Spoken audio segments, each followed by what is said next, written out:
ভগবানকে আমি সব সময়ের জন্য ধন্যবাদ জানাই। আজকে নতুন করে আবার ঠাকুরকে ধন্যবাদ জানালাম। প্রত্যেকটা পদক্ষেপে আমি ঠাকুরকে ধন্যবাদ জানাই। কালকে আমরা বড় একটা বিপদের হাত থেকে বেঁচে গিয়েছি।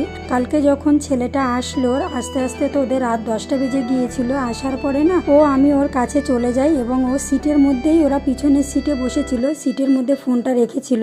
তারপরে ও আমাকে দেখে গাড়ির থেকে নেমে যায় এবং সামনের বাড়ি দিদির সাথে কথা বলতে থাকে। তারপরে ও না মনের ভুলে ফোনটাকে রেখে দিয়ে আমিও ঘরে চলে আসি, ওরাও চলে আসে। ওর বাবা অনেকক্ষণ ড্রাইভারের সাথে দাঁড়িয়ে কথা বলছিল, তো ড্রাইভারটাও যথারীতি চলে গিয়েছিল। আসলে কি ভুলটা আমারই ছিল। ও যখন গাড়ির থেকে নামে, ওর নামার সাথে সাথে আমি ওর কাছে চলে যাই, আর ও কী করে ফোনটাকে নিতে ভুলে যায়।